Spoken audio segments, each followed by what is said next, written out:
Students, इससे पिछले हम कौन सा चैप्टर पढ़ रहे हैं बेटा? हम चैप्टर पढ़ रहे हैं द प्लांट फेरी, ठीक है। और आपकी ईवीएस का जो चैप्टर है, चैप्टर सेकंड द प्लांट फेरी, और इसमें हम यहाँ तक कर चुके थे, ठीक है ना।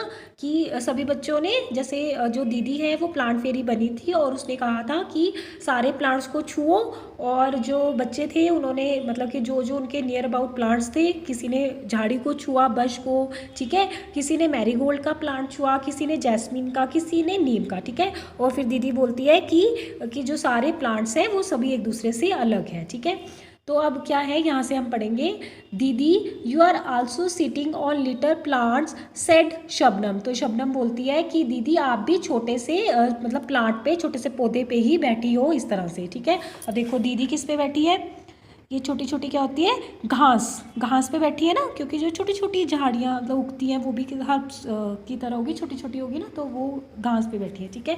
तो can you name the plant on which दीदी वॉज सिटिंग? यस, दीदी was sitting on the grass, यानी वो घास पे बैठी है, ग्रास पे बैठी है, ठीक है। अब गेम खेल रहे थे वो यही वाली, तो the game started again, game जो है दोबारा से स्टार्ट होती है। The plant fairy now said, अब प्लांट फेरी क्या बोलती है कि touch a tree which has either a thick or a thin trunk. अब वो बोलती है, पहले उसने ऑर्डर दिया था कि आप प्लांट्स को छुओ, उसके बाद वो बोलती है कि ऐसे ट्री को छुओ, ऐसे पेड़ को छुओ which has either a thick or a thin trunk, जिसका मोटा, थिक मतलब हो गया मोटा, थिन मतलब पतला, और ट्रंक मतलब हो गया तना, ठीक है। ट्रंक को स्टेम भी बोलते हैं, तो जिसका मोटा या पतला तना हो, अब उसको छू सकते हैं आप। तो फिर क्या, देखो बच्चों ने, ये 3 बच्चे हैं, इन्होंने एक थिक ट्रंक जिसका एक मोटा तना है उसको छुआ, और एक ये बच्चा है इसने ऐसे मतलब ट्री को छुआ जिसका तना थोड़ा पतला है, ठीक है। तो क्या है, द चिल्ड्रन रैन अगेन, अब वो दोबारा से दौड़ते हैं, to touch the trees with thick or thin trunk, कि वो जिसका तना मोटा या पतला हो उस जो तने हैं उसको छूने के लिए दौड़ते हैं, ठीक है। Have you seen a tree with a trunk as thick as the one shown in the picture? क्या आपने ऐसा कोई देखा है बेटा जिसका इतना मोटा तना हो, ठीक है। अगर देखा है तो आप लिखेंगे यस, हमने देखा है। आसपास पेड़ों को आपने देखना है, ठीक है। अब क्या है, Michael found the game very interesting, मतलब माइकल को गेम में बड़ा मज़ा आ रहा था, ठीक है। तो ही थॉट, वो क्या सोचते हैं कि how lucky the fairy was, की जो फेरी बनी है ना, प्लांट फेरी बनी है, वो कितनी लकी है। She could order everyone around, कि अपने चारों ओर वो ऑर्डर दे रही है और हम उसके ऑर्डर को फॉलो कर रहे हैं, ठीक है ना। तो वो क्या है, now I want to be the plant fairy. अब वो बोलता है कि सेड माइकल, माइकल बोलता है कि अब मुझे भी क्या बनना है, अब मुझे भी फेरी बनना है, ठीक है। तो उसको मज़ा आ रहा है, वो कह रहा है मुझे भी इसी तरह से प्लांट फेरी बनना है। तो the children laughed aloud, a boy fairy, दो चिल्ड्रन होते हैं ना बाकी बच्चे, वो हंसते हैं कि एक लड़का परी, इस तरह से। तो अब क्या है, they were now ready to take orders from the new plant fairy. अब न्यू प्लांट फेरी होगी, पहले दीदी बनी थी प्लांट फेरी, अब माइकल बना, तो वो अब रेडी हो जाते हैं उसके ऑर्डर को फॉलो करने के लिए, कि उसके ऑर्डर को हम लेते हैं, ठीक है।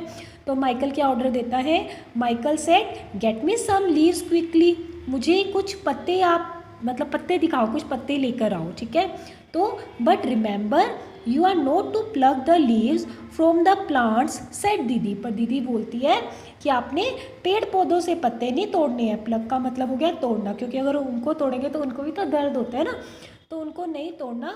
तो अब क्या करेंगे बच्चे, अब पेड़ पौधों से तो तोड़ने नहीं है, तो जो ग्राउंड में गिरे होंगे ना पत्ते, उनको उठा के ला सकते हैं आप। तो the children ran to collect the leaves, अब वो वाले दौड़ते हैं बच्चे, अब वो उसके ऑर्डर को फॉलो करने के लिए, to collect the leaves which were laying on the ground. अब वो ऐसे पत्तों को तोड़ने के लिए दौड़ते हैं, मतलब थोड़ी लेने के लिए, तोड़ नहीं सकते। अब वो जो ग्राउंड पे गिरे हुए हैं ऐसे पत्तों को वो उठाते हैं, कि ऐसे पत्तों को हम उठा लेते हैं, ठीक है, क्योंकि माइकल ने यही ऑर्डर दिया है। अब नई प्लांट फेरी कौन बनी है उनकी, माइकल, ठीक है माइकल बना है मतलब कि, ठीक है। तो इस तरह से बेटा अभी हमने जो है 2 पेजेस आपके पढ़े हैं, तो आपने अच्छे से इन चैप्टर्स को समझना है, और आपकी बुक जो पिछले वाली बुक थी उसमें उसको भी एक बार पढ़ना, ठीक है। उसमें मतलब जैसे पूनम डे आउट वाला चैप्टर था ना, इस बुक में से भी पढ़ना, उस बुक में ही पढ़ लेना, 2-3 पेजेस ही हैं। उस ये जो आपका चैप्टर होगा ना, उसमें ट्रीज़ के बारे में, शब्स के बारे में, हर्ब्स के बारे में, जैसे मैंने आपको बताया, और मेडिसिनल प्लांट्स कौन से हैं, क्रीपर्स के बारे में, क्लाइंबर्स के बारे में बहुत अच्छा लिखे हैं, तो आपने वो नॉलेज भी लेनी है, ठीक है।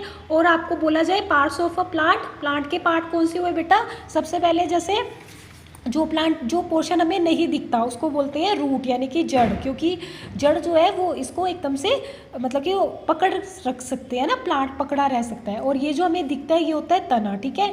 फिर हमें पता ही है इसके ऊपर क्या क्या आपको नज़र आता है, लीव्स होती हैं, छोटी छोटी ब्रांचेज होती हैं, क्योंकि ब्रांचेज के ऊपर लीव्स लगे होते हैं, नोटिस करना कभी, ठीक है।